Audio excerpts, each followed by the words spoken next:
What's going on YouTube, it's Jason and welcome to day 12. It is a glorious day. I don't want to speak too soon, but it feels like spring could be upon us. I'm currently out on a walk. It's a rest day in terms of weights, but I will be going to the gym later on to do some stretching and mobility. Also, some exciting news. I will be speaking to the first bodybuilder for my steroid video tonight.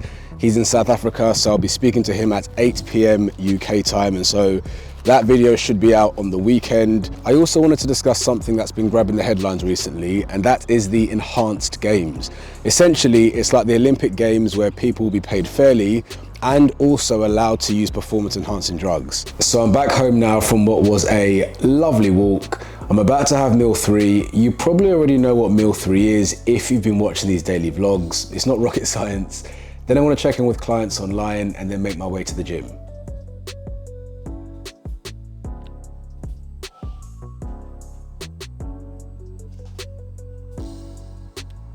Just checking in with clients, making sure that my online guys are well looked after. When you're looking to change someone's physique, data is everything. One thing I'll never understand is the skepticism around online training. Like, people be working hybrid, some days from home, some days in the office, in their day jobs. And yet when you tell them that you can transform their physique online, they'll be like, oh, I'm not sure about online. How do you do that? I kid you not, I have literally achieved 3 times the transformations that I have online than I did in person. And I've been doing online a third of the time. I get asked all the time, what's the main difference between online training and face-to-face training? The real difference is how much detail the coach sees. When you're face-to-face, you're meeting someone for what, like 1 or 2 hours per week? But a week is 168 hours long. And so what that person does outside the gym is almost none of the trainer's business. When you're online, you can see everything, and it's this insight that leads to better results.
So yeah, moving on to the enhanced games, a version of the Olympic Games that will not drug test athletes.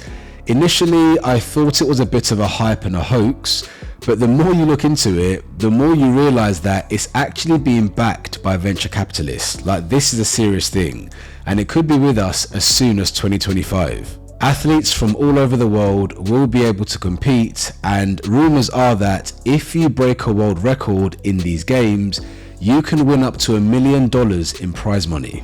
So this is a big deal, and it could change the way athletes compete forever. But what are my thoughts? I've always maintained the same position in that I'm not against drug use in and of itself.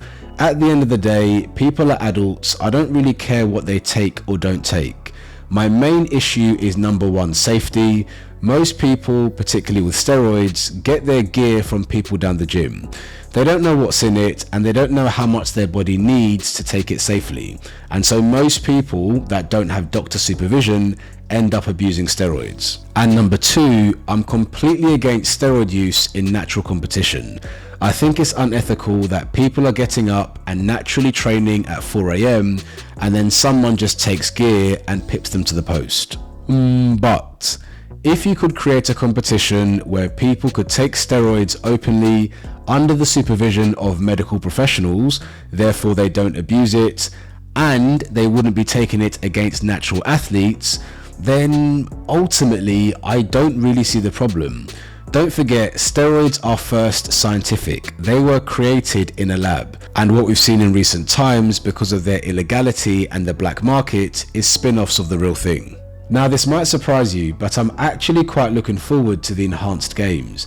When you look at the body of evidence, I reckon at least 30% of those that compete naturally are either on steroids or have taken steroids in the past.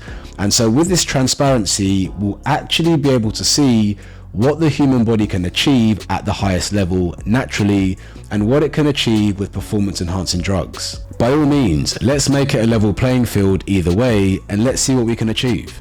I'm saying all of this based on the assumption that with the transparency and nothing to hide, athletes should at least be able to take the gear with medical supervision and take it safely, or as safely as you can take gear.